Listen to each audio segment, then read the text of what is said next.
gracias. Buenos días, investigadores. Reciban una cordial bienvenida, investigadores, docentes y demás integrantes de la red de editores y revistas científicas ecuatorianas, RERSI, que esta vez se han dado cita en esta sesión. Mi nombre es Cristian Gante y les acompaño desde la Universidad Politécnica Salesiana, institución que actualmente preside la red. La producción científica latinoamericana enfrenta importantes desafíos para alcanzar una presencia equilibrada en los sistemas de investigación de alto impacto. Estas dinámicas inciden en la visibilidad de nuestras investigaciones y en el reconocimiento de conocimientos construidos desde las realidades del sur.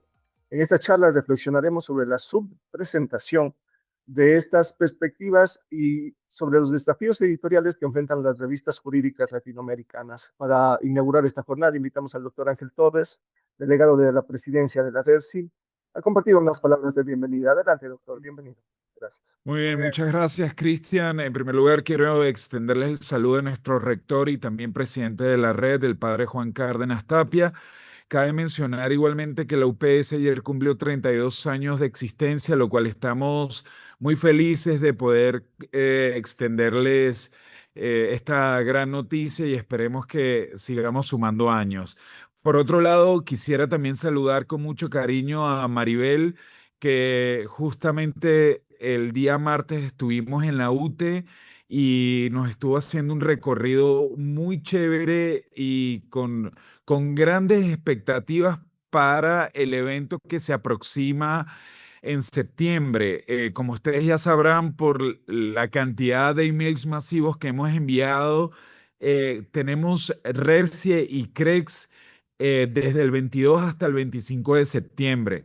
Es importante también que tengamos en cuenta que durante prácticamente esa semana estaremos siendo acompañados por personas de alto nivel académico y científico en el ámbito de la cienciometría, en el ámbito de las revistas científicas, como Abel Packer, como Juan Machín Mastromateo, entre otros grandísimos exponentes que nos van a estar acompañando. Entonces, ya igual les vamos a ir compartiendo en el chat el link para el registro tanto de RERSIE como Cuarto Encuentro, al igual que CREX. Entonces, estamos muy contentos y en el marco justo de este evento, la doctora María de Lourdes Miranda nos estará acompañando para conocer un poco el tema de las revistas jurídicas y ese mundo también tan desconocido para nosotros, ya que en principio la mayoría de las charlas intentamos hacerlas hacia el contexto general. Sin embargo, ya al inicio de la creación de RERSIE tuvimos la oportunidad de conocer LILACS desde las revistas de salud y hoy estaremos explorando un poco ese mundo de las revistas jurídicas, cómo de alguna manera trabajan y cómo se va contextualizando, porque en las ciencias sociales, y esto también tiene que ver con el mindset que a veces tienen los jurídicos, los abogados, normalmente se piensa que ellos solamente escriben libros. Y hoy la doctora María de Lourdes va un poco a romper con ese paradigma hablándonos de las revistas jurídicas y cómo de alguna manera existe esa transición. La verdad que estamos muy contentos de escucharle, profesora, y estaremos muy atentos a todo lo que nos puede decir de este submundo, no diría inframundo, aunque con los abogados uno nunca se sabe, sobre las revistas científicas en el ámbito jurídico. Gracias y el estrado virtual es suyo. Gracias, doctor, por su presentación. Hoy nos acompaña la doctora María de Lourdes Miranda Garcés. María de Lourdes es abogada, máster en Derechos Humanos, Democracia y Justicia Internacional, magíster en Derecho Constitucional y máster en Violencia de Género.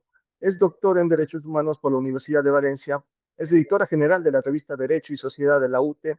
Su investigación aborda las condiciones de producción y circulación del conocimiento jurídico latinoamericano, los criterios de evaluación de la comunicación científica y los efectos de los sistemas de investigación de alto impacto sobre la visibilidad de las revistas de la región.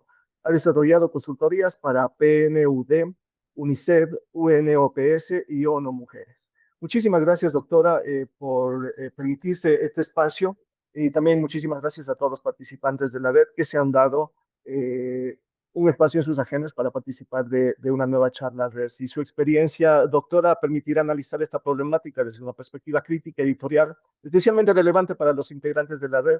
Estamos muy contentos de tenerla de invitada. Bienvenida a la comunidad Resi y es un gusto contar con su participación. Le escuchamos, doctora. Gracias. Muchísimas gracias, querido Cristian, también al doctor Ángel Torres. Es verdad, con los abogados nunca se sabe.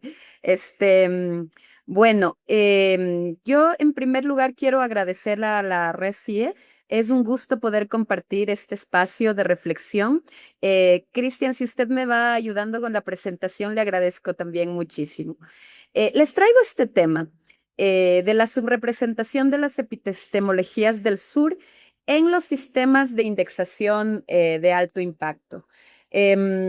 Y quiero partir con esta idea que está en la siguiente diapositiva, si me ayuda cambiando, por favor, Cristian, de que ninguna medición es neutral y de que todo sistema que mide decide antes de medir qué cosa cuenta y qué queda fuera. Y esta decisión es previa y pesa muchas veces más que el número que producimos. El indicador que aparenta describir calidad de un campo, en realidad luego termina definiéndola. Ahí hay una simbiosis en esta relación, ¿no es cierto? Porque de alguna manera recompensa la forma de investigar y vuelve más visible ciertas investigaciones que otras. Entonces, esta apariencia de neutralidad de un número de una revista es la que permite operar como criterio sin que necesariamente eso esté declarado expresamente. Pasemos a la siguiente diapositiva, por favor. Ahora, desde este punto de partida, yo quisiera justamente hablar de los sistemas de alto impacto. En términos científicos, medir significa cuantificar la actividad investigadora a través de dos instrumentos que además pretenden reflejar calidad, ¿no es cierto? El primero de los índices de citas a los que yo me referiré es Web of Science y también, por supuesto, está Scopus, que registran qué se publica y quién cita a quién. El segundo de los indicadores, derivados a su vez de este índice, es el factor de impacto de una revista, el índice H, de un autor, el cuartil en que una publicación está clasificada. Para este sistema, entonces, una revista existe cuando ingresa a esos índices y vale según la posición que vamos ocupando dentro de ellos, ¿verdad? Ahora, el alcance de esa medición excede muchas veces a la vida interna de las revistas. Los mismos indicadores intervienen luego y todos en la universidad, que por cierto, muchas felicitaciones a la Salesiana por su aniversario, la UTE también, justamente hoy estamos cumpliendo 55 años, pero sabemos que estos indicadores científicos intervienen en decisiones luego, decisiones de contratación, decisiones de promoción, de financiamiento de la investigación y, por supuesto, también en procesos de acreditación de los programas y de las propias universidades. Hay tres ejemplos que muestran justamente la permanencia o el ascenso de un investigador que puede depender de que publique en revistas en determinado cuartil. Luego, la asignación también de los fondos en algún proyecto suele ponderar los indicadores de quienes lo integran y la acreditación, por ejemplo, de los programas, de las carreras también, considera el número de docentes versus su publicación indexada. Y entendida así, entonces, la medición lo que representa es una distribución del reconocimiento, de los recursos y de la trayectoria que tenemos. Pasemos a la siguiente diapositiva. Ahora, el sesgo está diferenciado definitivamente por campo del conocimiento, ¿no es cierto? Hay distinta intensidad según la disciplina y los datos disponibles lo confirman, ¿no es cierto? En campos ajenos del derecho, por ejemplo, en la salud, un estudio bibliométrico que hizo la revista BMC, The Health Services Research, en 2011, halló que la investigación cualitativa representó entre el 0 y el 0,6% de artículos empíricos publicados en revistas médicas con alto impacto. En ciencias sociales y humanidades, donde se ubica gran parte de la investigación a la que yo me adscribo, educativa y jurídica, un análisis comparativo en el año 2025 en Web of Science y Scopus, publicado por Morguion, da cuenta de que a diferencia de estas revistas del campo de la salud, tienen una cobertura mucho menor, ¿no es cierto? Este sesgo sistemático a favor de las ciencias naturales, la ingeniería, la biomedicina, en contra de aquellos campos que llamamos educativos o de las ciencias sociales, dan cuenta de este patrón constante. La cobertura de indexación favorece a la investigación que coincide con el modelo con el que el sistema ha sido diseñado, y por otro lado, estos otros campos, en cambio, tienen un subregistro, justamente porque los métodos pueden ser distintos y entonces se apartan de este modelo principal.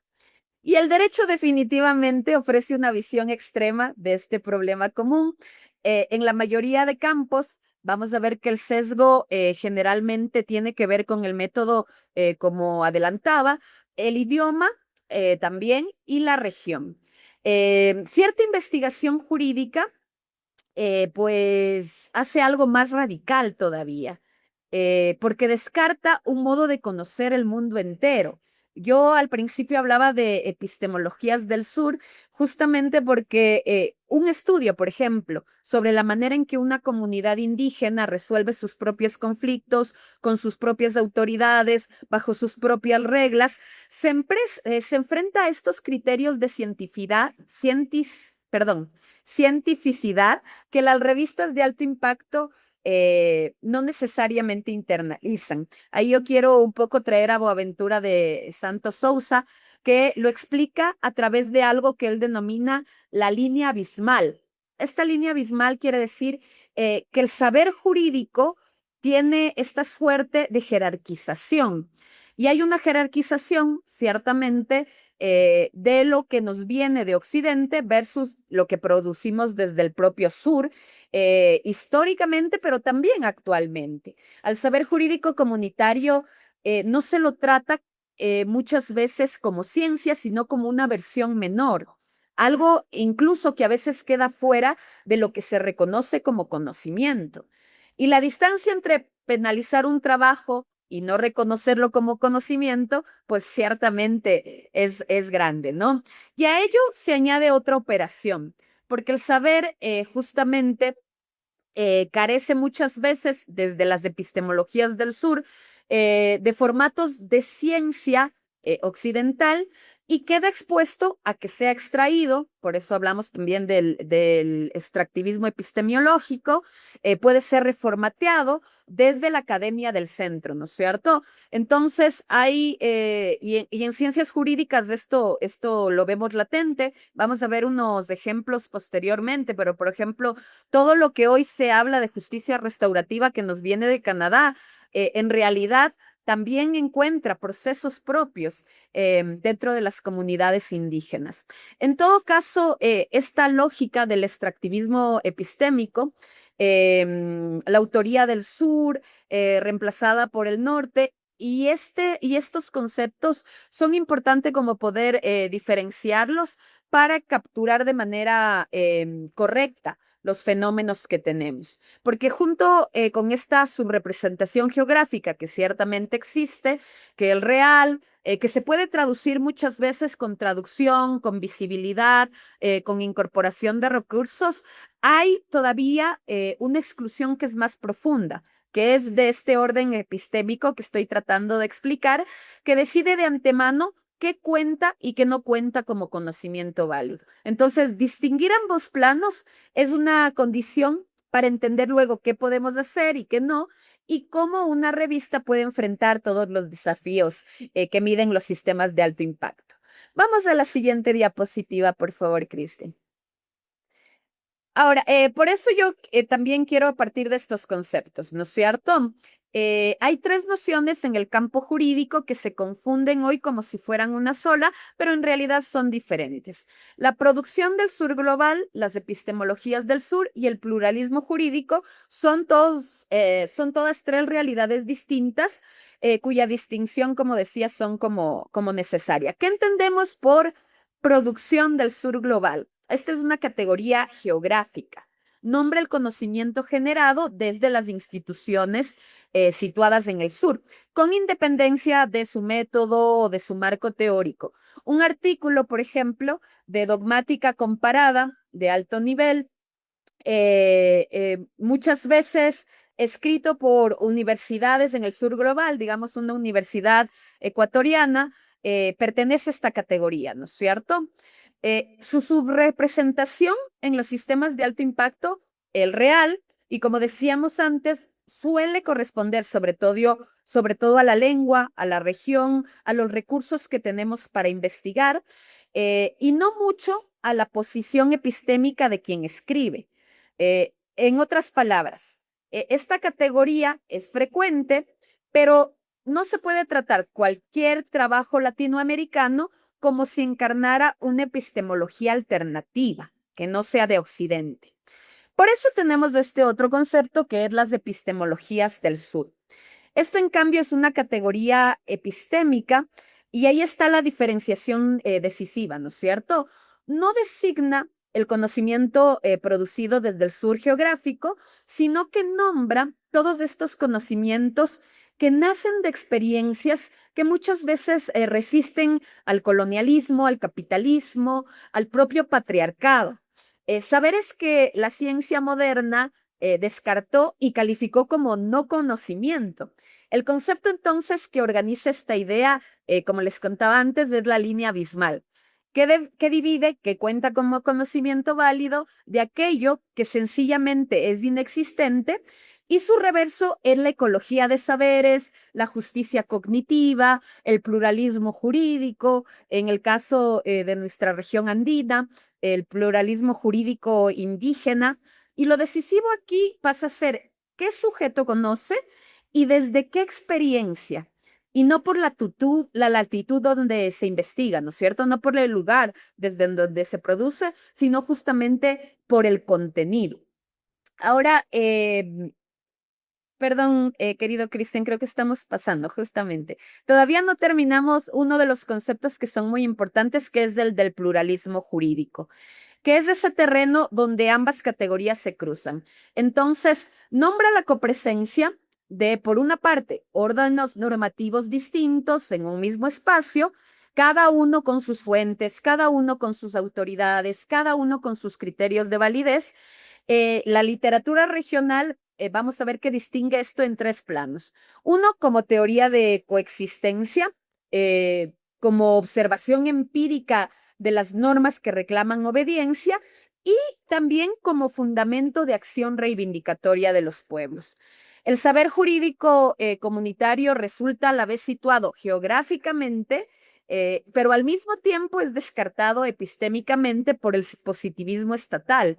Al final del día, nuestros sistemas en la región a la que pertenecemos, pues vienen de una tradición jurídica del civil law, con menor énfasis del common law, pero justamente establecen una forma de hacer derecho, y esta doble condición de la que hablamos, lo geográfico más lo descartado epistémicamente, lo vuelve el caso donde el problema se ve con mayor nitidez.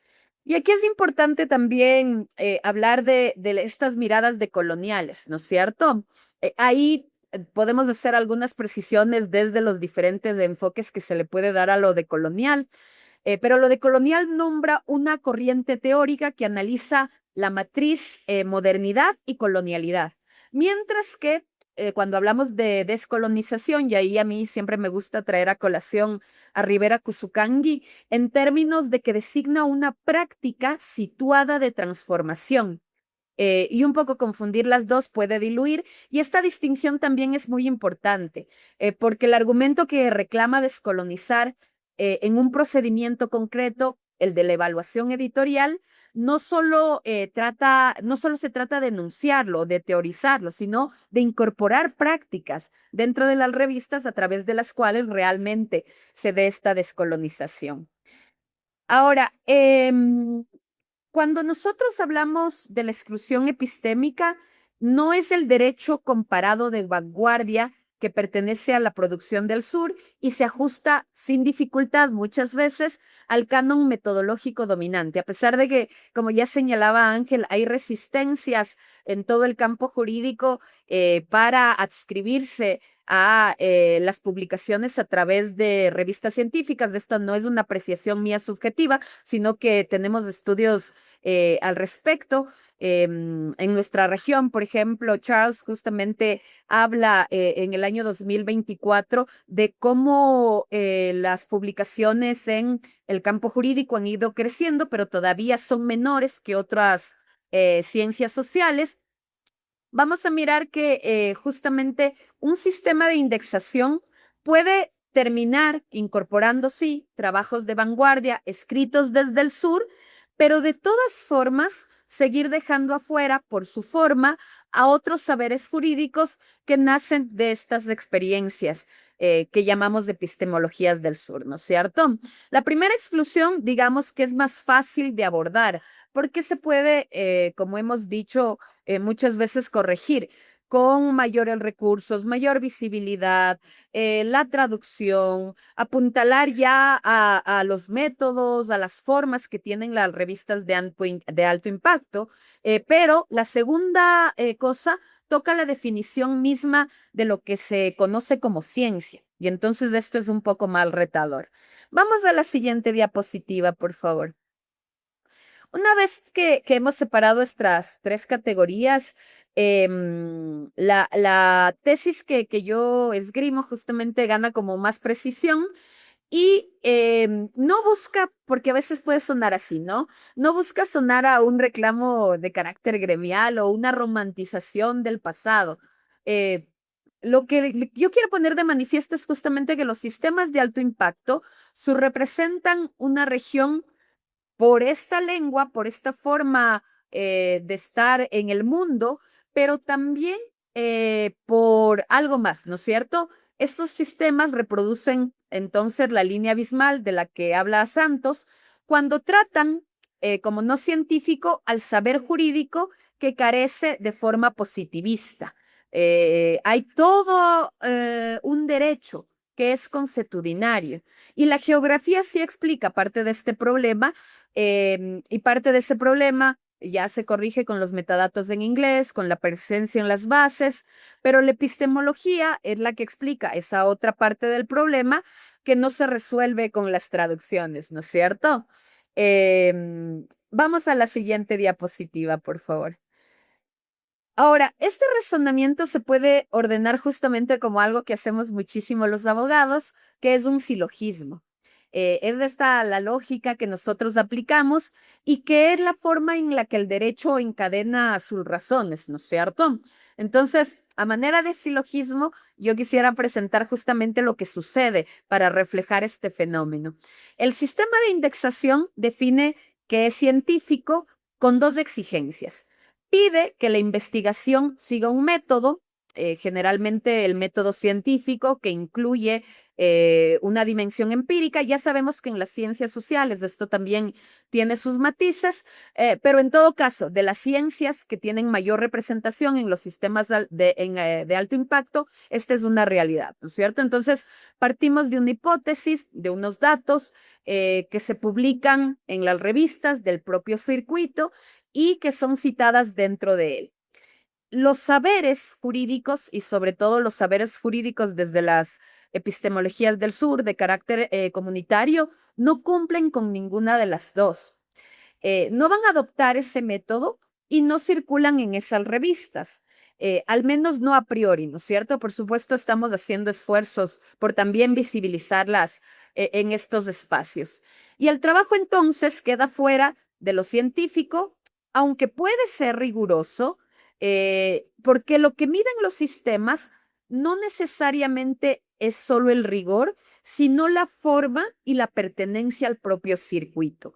La exclusión, entonces, no tiene necesariamente que ver con una falta de calidad, sino que aplica una definición previa de lo que cuenta como conocimiento, ¿no es cierto? Eso muestra que la línea abismal de la que hablaba antes describe un hecho, funciona como una norma, y esto lo podemos ver en varios estudios. A mí me gusta citar uno de Beigel y su equipo que fue publicado en el año 2021, que documenta la baja presencia de revistas latinoamericanas en Scopus y Web of Science, y muestra que las ciencias sociales y las humanidades son los campos donde el dominio del inglés es menor, precisamente los campos en donde se investiga el derecho situado. Ahora, la producción regional, por otra parte, tampoco circula por un único canal, ¿no es cierto? Beigel justamente muestra en este estudio cómo esa producción convive en circuitos distintos. El circuito principal de las clases que son anglosajonas, las redes de acceso abierto regionales y los circuitos nacionales. Y cada uno, por supuesto, con sus reglas de visibilidad. Una revista jurídica del sur nace por defecto fuera del primero. De esa cobertura que parte siendo desigual, sigue un efecto que muchas pocas veces explicitamos y que incide en nuestra gestión editorial. Por eso cabe sostener que la subrepresentación de un campo reduce también el número de pares evaluadores con que cuenta el propio sistema en ese campo. Un tema con baja indexación forma menos evaluadores reconocidos por el propio sistema. Una revista, por ejemplo, dedicada al pluralismo jurídico, a la justicia intercultural, enfrenta entonces dos restricciones que son simultáneas. Una, la de visibilidad, y dos, la identificación de contar con árbitros competentes.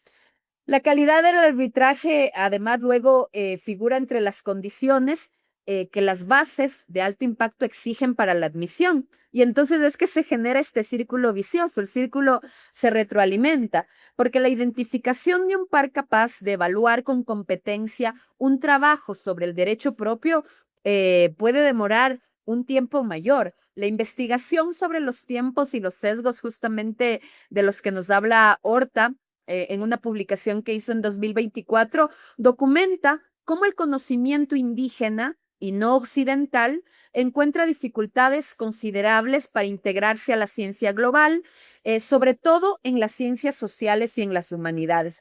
Y esa restricción digamos que no es casual y de nuevo, y reitero esta idea, no tiene que ver con el rigor, no tiene que ver con la calidad, sino que es como este círculo vicioso que el propio sistema produce y va retroalimentando.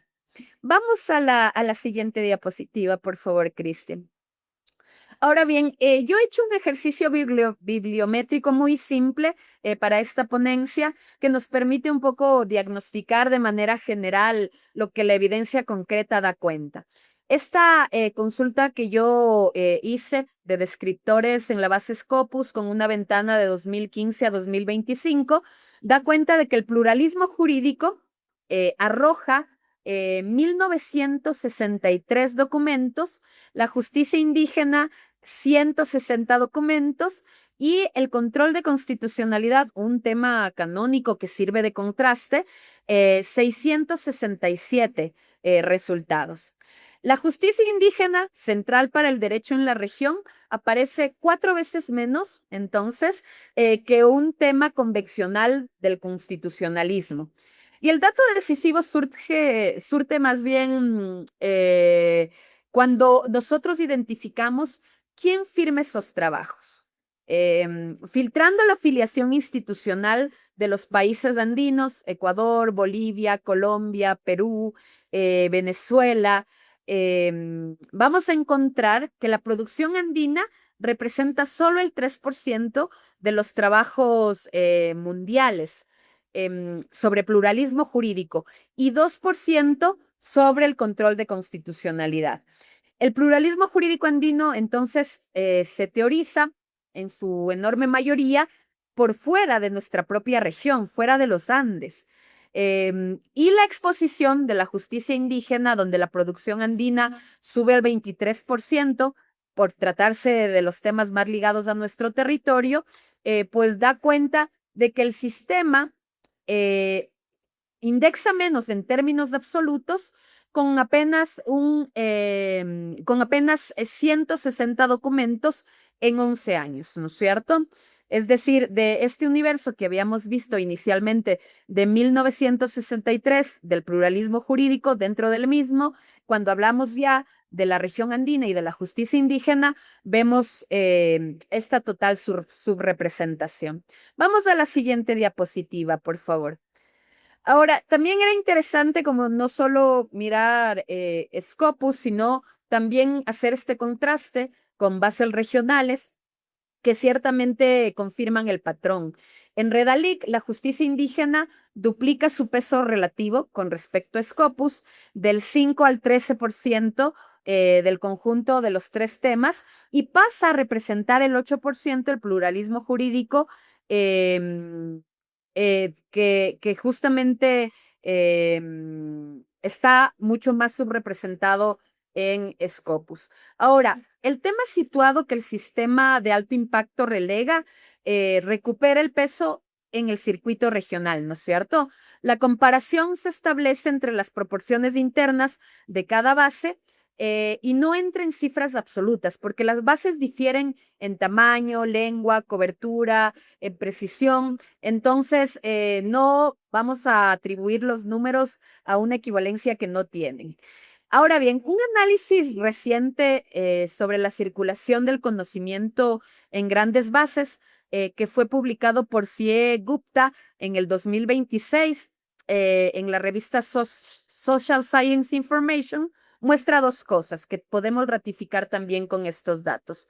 La primera es que la posición dominante de Norteamérica, si bien ha sido estable hasta inicios del 2020, es cada vez más inestable. Y la segunda es que la autonomía de América Latina se ha subestimado durante mucho tiempo. La región ya no es solo una periferia que depende del centro, la región está demostrando tener capacidad propia, sistemas de indexación propia, y esos sistemas no reproducen el sesgo desde el centro con la misma fuerza que lo podrían hacer, ¿no es cierto?, las indexadoras de Occidente. Y reconocer esa autonomía cambia la pregunta que también nos hacemos editorialmente. La pregunta ya no es solo cómo acudir hacia el centro, a esos sistemas de alto impacto, sino también pasa a ser cómo podremos aprovechar lo que en la región ya estamos construyendo y que cada vez está teniendo una mayor relevancia. Vamos a la siguiente diapositiva, por favor. Ahora, para quien edita, la exclusión epistémica opera en varios planos. El primer plano suele ser el tema. Campos, como hemos visto, de la justicia indígena tienen esta escasa presencia en sistemas de alto impacto, pero el segundo es el método. Yo me quiero detener más aquí, porque incluso cuando el tema logra entrar, la forma en la que se investiga se somete a criterios diseñados para cierta clase de investigación. Un manuscrito puede reconstruir la lógica occidental o puede reconstruir el orden normativo indígena.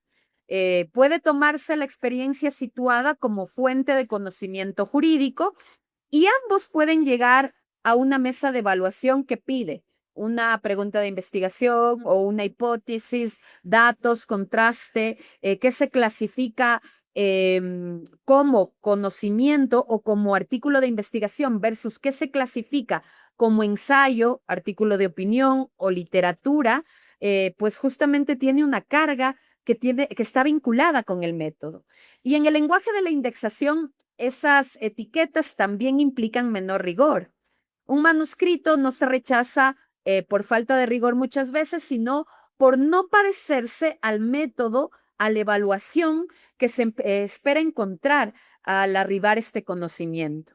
Ahora, a esos dos planos yo quisiera añadir un tercero, ¿no es cierto?, que es el interno propio del campo académico. La existencia del tema no garantice que se lo tome como conocimiento. Básicamente, una parte de lo que se publica sobre justicia indígena se folcloriza, es decir, se extrae de su contexto comunitario y se reduce muchas veces a una imagen fija, exótica, o juzga las decisiones con las varas del derecho estatal. Entonces, la crítica del esencialismo ha demostrado que esa reducción responde a cuestiones más estructurales, la historia política de la que venimos, y concibe muchas veces la identidad indígena como un asunto a explicar o como una esencia natural.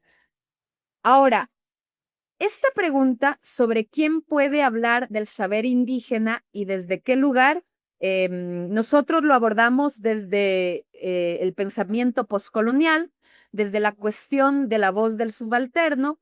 En la experiencia editorial, esa dificultad se suma muchas veces a la escasa valoración del tema que podemos encontrar en las propias universidades, en las propias facultades de derecho, donde el pluralismo jurídico se percibe como un asunto ajeno a lo jurídico y se lo suele desplazar a otras ciencias como la antropología, la sociología, y con mucho menos relevancia dentro del derecho serio, del derecho con rigor. Ahora, regresando al punto anterior, cuando hablamos del análisis jurídico, el derecho indígena ofrece el ejemplo más claro de por qué importa tanto el contenido como el método. Pensando un poco en clave igualitaria, el derecho indígena describe la copresencia de varios órdenes normativos, en teoría, con igual valor, ¿no es cierto?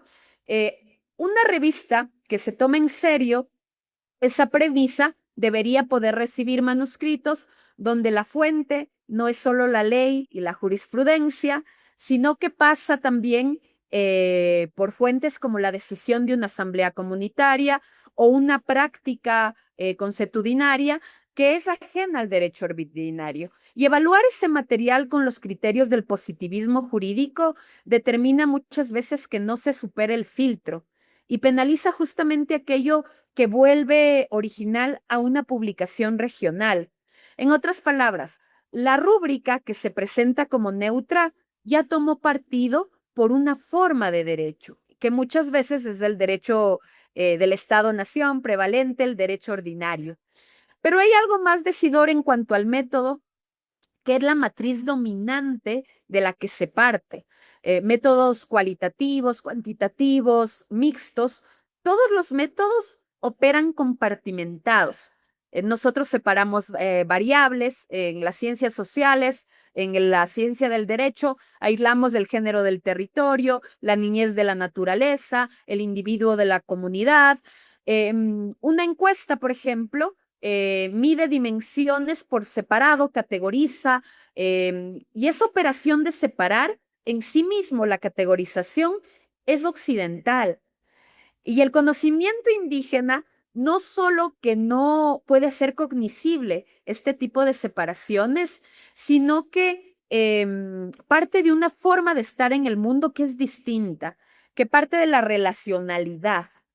El territorio, la naturaleza, el género, la niñez, la vida, no son categorías separables que luego se pueden cruzar. Son una sola trama. La relacionalidad no es un tema que se estudia, es la estructura misma del saber y la vida para el derecho indígena.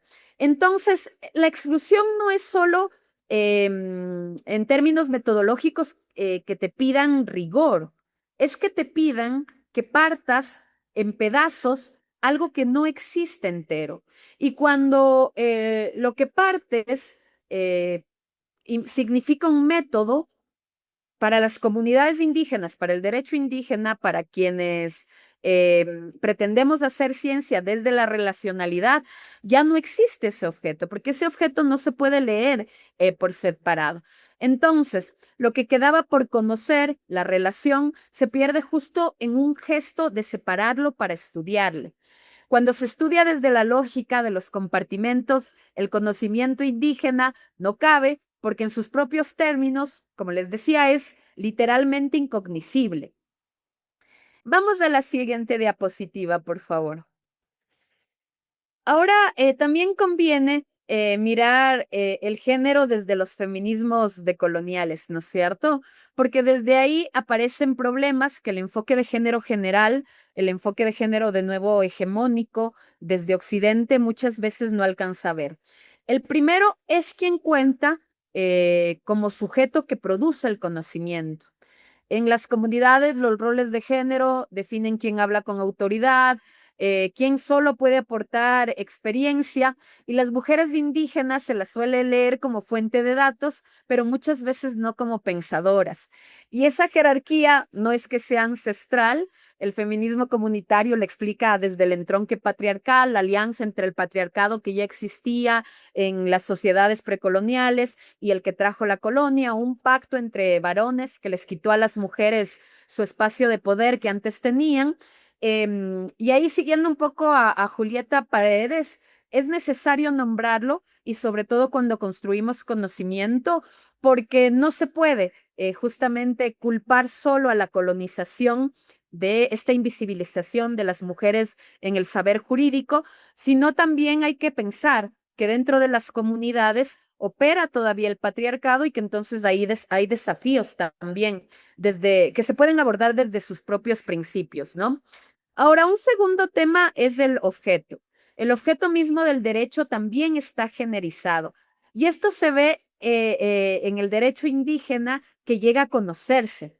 Lo que circula, lo que se estudia, lo que se discute, generalmente es lo punitivo. Cuando yo hablo de derecho indígena, tal vez muchos y muchas de ustedes lo primero que pensaron es en la justicia que se realiza con este enfoque de sanación, responsabilidad, restauración. En cambio, lo que ocurre en la familia, en el cuidado, suele permanecer invisible. Aunque el derecho propio tenga sus propias instituciones, por ejemplo, una figura de acogimiento familiar cercana a lo que en el derecho ordinario llamaríamos adopción. Existe, pero es invisible. Y esta invisibilidad, de nuevo, no es casual. La matriz que separa lo público de lo privado y que decide qué merece ser regulado y estudiado, nos viene del derecho occidental romano, y en esta matriz el cuidado queda en lo privado, fuera de foco, fuera además de lo que se puede estudiar y considerar como ciencia. Por eso, en el derecho indígena, que se reconoce, pues realmente lo que más observamos dentro de las publicaciones es lo que diríamos en el derecho ordinario, es derecho penal estatal, y no ese otro derecho que organiza la vida cotidiana y de los cuidados. Entonces, partimos de estos repertorios heredados que ya vienen generalizados y con ellos volvemos invisible justamente lo que las mujeres suelen sostener. Y el método también tiene una dimensión de género, por supuesto que sí. Más allá de que se separe la realidad en partes, la ciencia dominante, ya sabemos, se presenta como objetiva, universal, neutral, pero esa neutralidad es la mirada de alguien y que justamente invisibilizado históricamente determinados cuerpos, determinados lugares, y esa posición ha sido históricamente masculina y ha excluido históricamente a las mujeres. La crítica del sesgo androcéntrico en el método y la propuesta del conocimiento situado, pues justamente nos obliga a decir de dónde es que conocemos. Y las epistemologías feministas, a mí me gusta seguir en particular a Harding y Haraway, esa exigencia pues cuando ya hablamos de las epistemologías del sur, del derecho propio, también son necesarias relevarlas desde esta intersección, desde la interseccionalidad. Eh, Además, la ciencia dominante, como sabemos, premia muchas veces el conocimiento individual. Y entonces, todo este conocimiento y estos saberes comunitarios que son colectivos suelen perder ese asidero, ese fundamento, justamente por cómo se producen y cómo se transmiten. Lo que el método descarta, por poco riguroso, entonces, muchas veces lo que hace es invisibilizar esto que es situado y colectivo, que es justamente el conocimiento indígena o que caracteriza el conocimiento indígena. Sigamos, por favor, Cristian. Ahora, también es importante ceñirnos por criterios de rigor propio, ¿no es cierto? Porque todo lo que yo he hablado podría sonar como una romantización o apología de un conocimiento que puede tener valor, pero que no necesariamente se puede comprobar. Entonces, vamos a mirar que aquí tenemos también otros desafíos.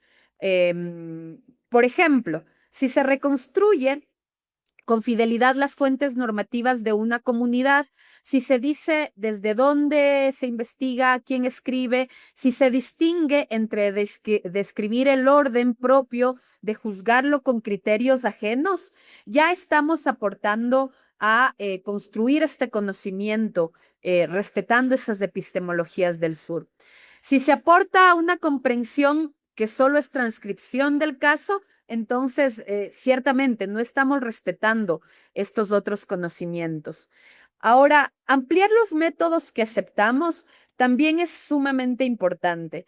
Y esto no implica bajar el nivel de exigencia, sino pretender entender otras formas de hacer ciencia.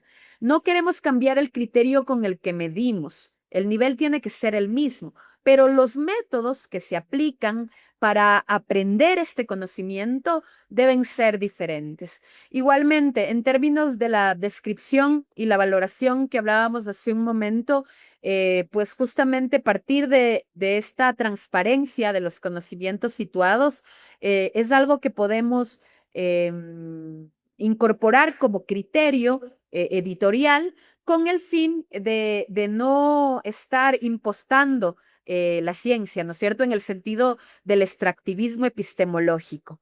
Vamos a la siguiente diapositiva, por favor, Kristen. Ahora, en cuanto a qué podemos hacer, que tal vez es parte de los desafíos que tenemos, ¿no es cierto? La pregunta desde los criterios de las decisiones editoriales.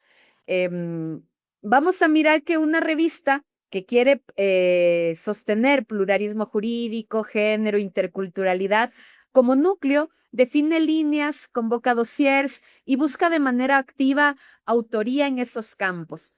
En vez de esperar que el flujo natural, todos sabemos como editores y sobre todo cuando estamos empezando los desafíos que tenemos para alcanzar publicaciones de alta calidad.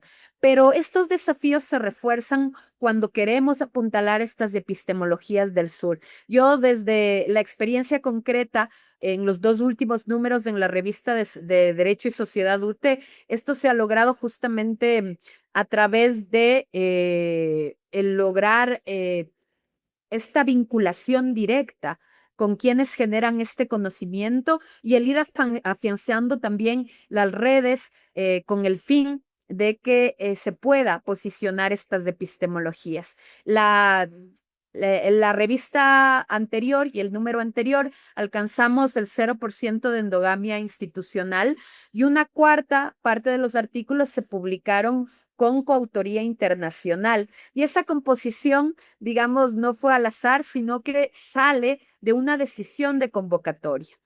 Ahora, un segundo punto definitivamente es la lengua. Y aquí yo quiero hablar de un desafío abierto porque no tiene una respuesta editorial de cierre, ¿no es cierto? El saber jurídico indígena se produce y se transmite en lenguas indígenas, en quichua, en shuar, en la lengua de cada pueblo. Y para llegar a una revista, ese saber ya se tradujo. Antes al español hubo un interlocutor, la lengua del Estado y del derecho históricamente es el español. Entonces, para entrar a los índices de alto impacto, vamos a tener que, de nuevo, traducirla al inglés y en cada uno de esos saltos de traducción se puede perder algo, porque las nociones centrales del derecho propio no tienen necesariamente un equivalente en la lengua de destino, ¿no es cierto? Una revista puede exigir resúmenes, palabras claves en inglés y ganar visibilidad, y es una medida útil, aunque con esto no tomamos el fondo del problema, ¿no es cierto? Queda abierta esa pregunta que es más difícil de cómo se sostiene un saber que solo existe entero en una lengua que ni el español ni el inglés pueden captar.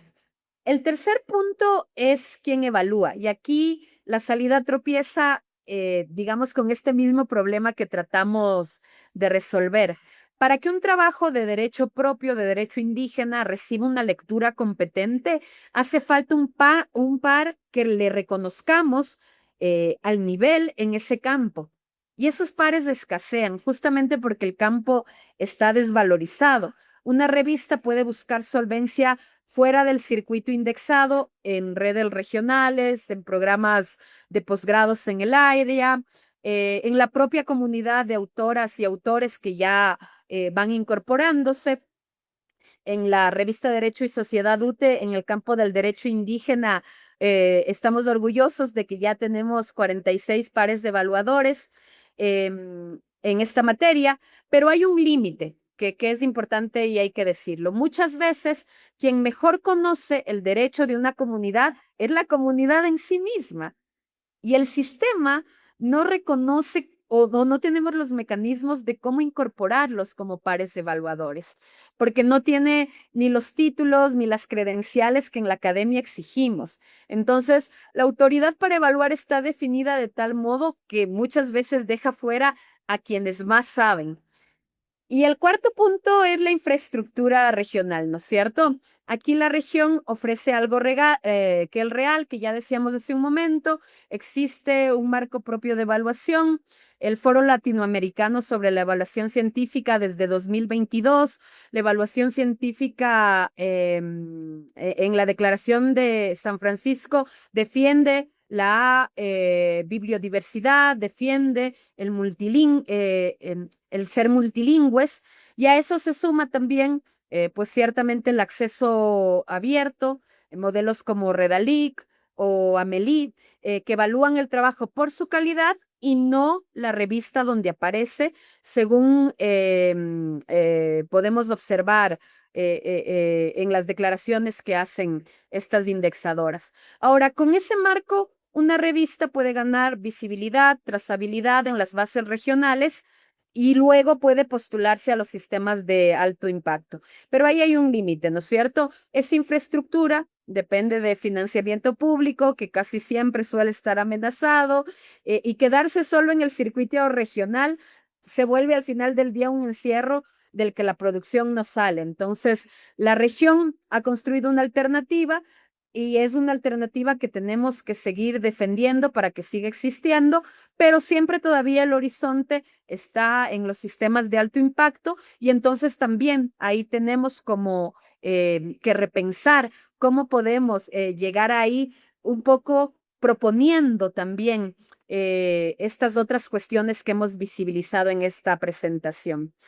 Un quinto punto que yo quisiera proponer como decisiones editoriales es medir de otro modo, ¿no es cierto? Aquí la dificultad no es tanto técnica, sino de reconocimiento. Una revista situada puede documentar su circulación con indicadores que el índice ignora. Las descargas por región, uso en programas de posgrado, la presencia de sus artículos luego en decisiones, por ejemplo, judiciales o en políticas públicas, la presencia en otros repositorios, muchas veces son indicadores que no son considerados, pero en los que, por ejemplo, cuando hablamos de epistemologías del sur, sí se nutren las decisiones judiciales o la enseñanza en los programas de posgrado. Entonces, esa trazabilidad de de estos otros indicadores debería ser algo en lo que deberíamos trabajar, por ejemplo, en las redes como la red CIE. Em, am, ¿Podemos pasar a la siguiente diapositiva, por favor, Cristian? Ahora, ninguna de estas decisiones es gratis, porque todo lo que he dicho al final suena como lo ideal, pero una dirección editorial que funciona con pocas horas asignadas, que tiene, digamos, pocos recursos, tanto en términos personales como en términos económicos, va a tener como muy difícil apuntalar todos estos objetivos y lograr justamente superar esta exclusión epistémica. Entonces, esto que puede sonar como queja administrativa es parte del diagnóstico, porque en las universidades latinoamericanas, y Ecuador no es la excepción, los estudios dan cuenta de que los recursos que tenemos para investigar y publicar, y más aún cuando lo queremos hacer desde las epistemologías del sur, en contacto con la comunidad, que requiere justamente eso, trasladarnos al lugar, hacer, para no tener un extractivismo epistémico, pues justamente hacer y tejer relaciones con las comunidades, se requieren de ingentes recursos que muchas veces no son provistos. Entonces, todo esto es un desafío que también tenemos que ir abordando. Lo estructural también es una cuestión a la que podemos apuntalar. Un banco de evaluadores compartidos, por ejemplo, sería interesante en el marco de la construcción de las epistemologías del sur, ir visibilizando a quienes van proponiendo y quienes van afianzándose en los campos como el derecho indígena, puede ser parte de una solución a esto que yo planteaba como la falta de evaluadores, una política común de metadatos que visibilicen estos otros indicadores de los que hablábamos y una visibilidad regional coordinada, que es parte de las cosas que también se hacen en la RERCIA, pues creo que son las cuestiones que debemos ir apuntalando para cumplir nuestros objetivos. Pasemos, por favor, Cristian, a la siguiente diapositiva.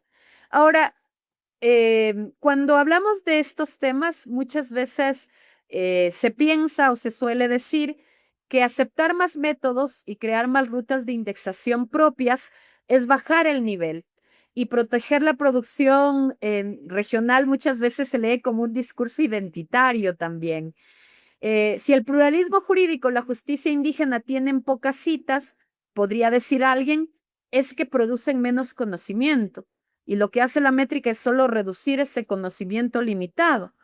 Pero como yo he tratado de reflejar en esta ponencia, el problema no es de rigor, es de quién decide qué cuenta como rigor. Y bajar el nivel sería publicar trabajos sin argumento coherente, sin fuentes claras, donde el método no responde a la pregunta, y nada de eso es lo que yo propongo aquí. El rigor se le exige a todo trabajo. Lo que se discute es que una sola forma de investigar, la que usa pregunta, hipótesis, variables, datos empíricos, que se haya vuelto sinónimo de rigor como si fuera la única válida, es lo que tenemos que desafiarnos, ¿cierto? Un estudio que reconstruye bien la lógica de un orden normativo indígena puede ser mucho más riguroso que una regresión mal hecha. La métrica muchas veces no los distingue, porque no mide muchas veces el rigor, sino mide cuánto se cita un trabajo dentro de un circuito. Entonces, esta objeción ciertamente de que con esto vamos a bajar la calidad es fácilmente contestable y creo que por eso el desafío también se trata de repensarnos, de no adscribirnos sin beneficio de inventario a esos modelos que ya están establecidos.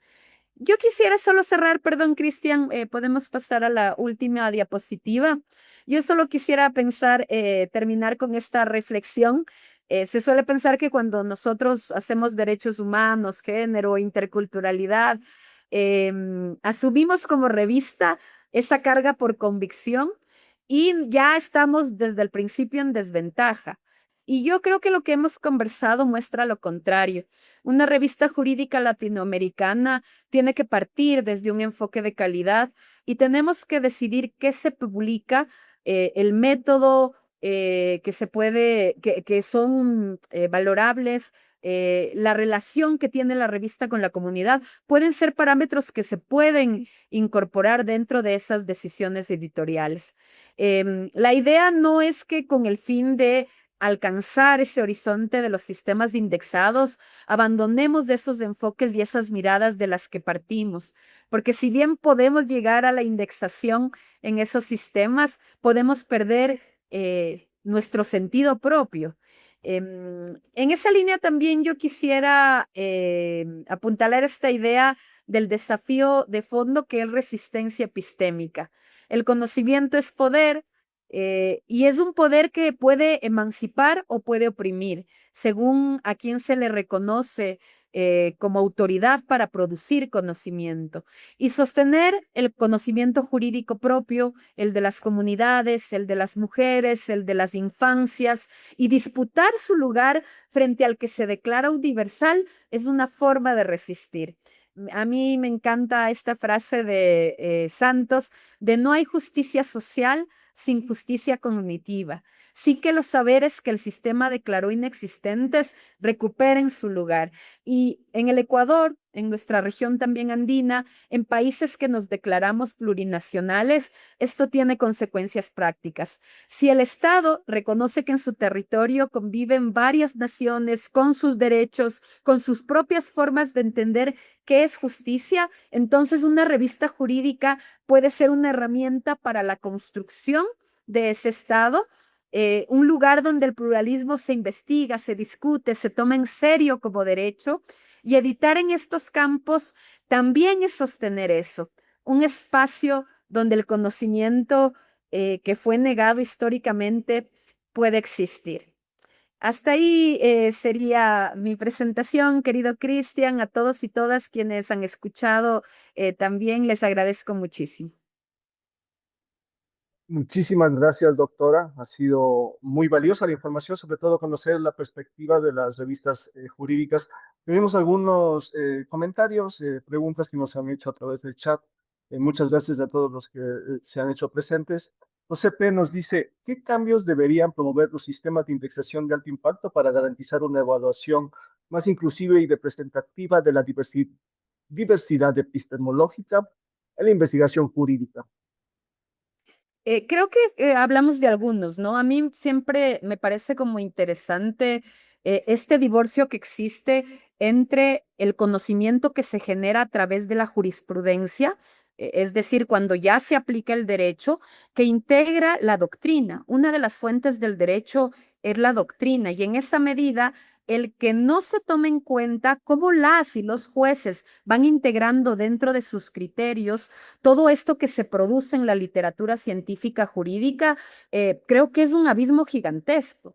Entonces, yo propondría, por ejemplo, dentro de los indicadores, y en nuestro caso, siendo un Estado constitucional de derechos y justicia, la Corte Constitucional, por ejemplo, para resolver los temas de pluralismo jurídico, la Corte Interamericana de Derechos Humanos para resolver cuestiones que entrañan derechos colectivos, acuden mucho a los autores relevantes en la materia. Creo que un indicador justamente que releve ese conocimiento, y más aún si es que tiene esta conexión con la comunidad, con el territorio, con la naturaleza, desde la experiencia propia, vivencial, y desde estos estudios que se hacen desde las epistemologías del sur, puede ser, por ejemplo, uno de los indicadores que podríamos proponer en el campo del derecho, pero sobre todo en el campo del pluralismo jurídico.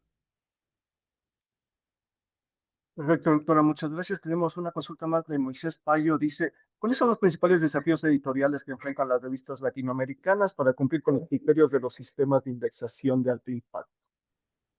Bueno, yo creo que algunos son estructurales. Ya hemos dicho, el conocimiento situado, el solo hecho de ya pertenecer a un círculo anglosajón, los estudios dan cuenta de que uno ya nace, digamos, desde un punto distinto que cuando nacemos desde el sur, nuestras revistas. Ya partimos de una diferencia sustancial, no solo por el territorio, sino también por la lengua. Y luego otro tema estructural, por supuesto, que traté de reflejar fueron los recursos.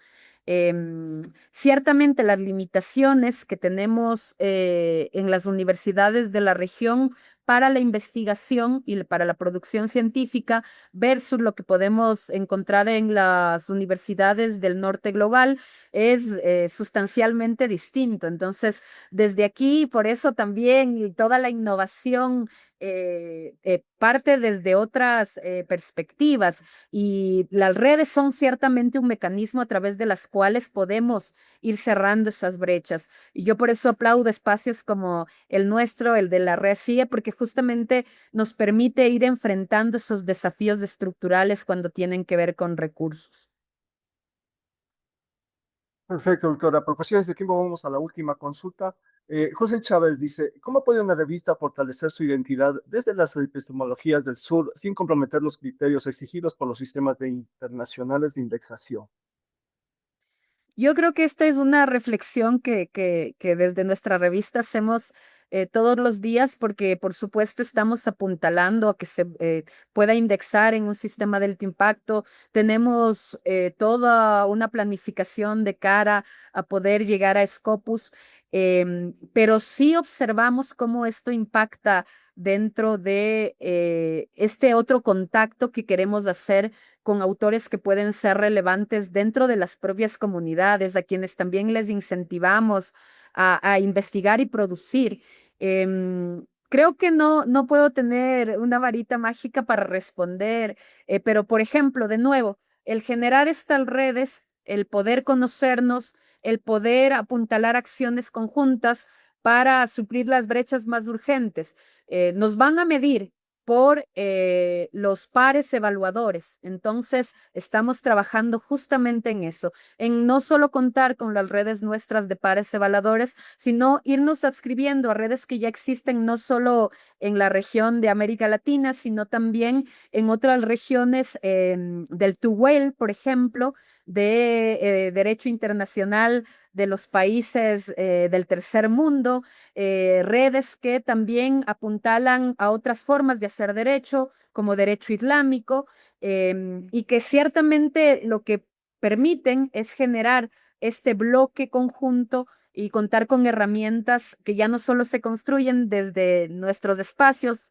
tal vez solo desde el Ecuador o desde la región, sino con una mirada más multinacional. Perfecto, doctora. Muchísimas gracias. Hoy nos ha acompañado María de Lourdes Miranda Garcés, PhD, docente investigadora de la Universidad UTE y editora de la revista Derecho y Sociedad.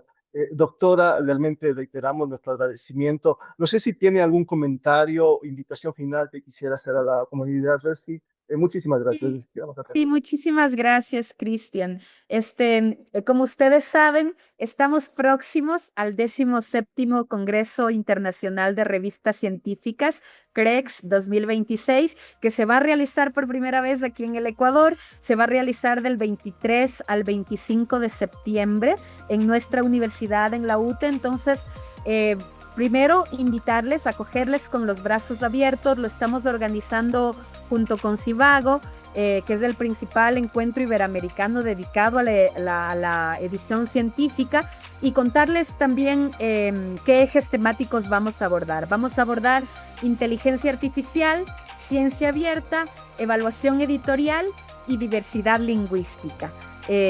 Vamos a tener un sinnúmero de editores, investigadores, bibliotecarios, gestores, y vamos a analizar justamente todos esos desafíos y oportunidades que tenemos hoy dentro de la comunicación científica. Entonces, invitarles, recordarles las fechas, y les vamos a recibir con los brazos abiertos. Perfecto, doctor. Estamos muy emocionados realmente de participar del CREX, aplicar ese 15% de descuento que tenemos todos los miembros RERSI para el CREX 2026, y pues nos estaremos viendo en Quito. Doctora, muchísimas gracias. Esta ha sido la charla, su representación de las epistemologías del sur en los sistemas de indexación de alto impacto, desafíos editoriales para las revistas jurídicas latinoamericanas. Nos acompañó la doctora María de Lourdes Miranda Garcés, docente investigadora de la Universidad UTE y editora de la revista Derecho y Social. Que tengan un excelente día y nos estamos viendo. Doctora, muchísimas gracias. Saludos. Muchísimas gracias con todos y todas. Un fuerte abrazo. Gracias.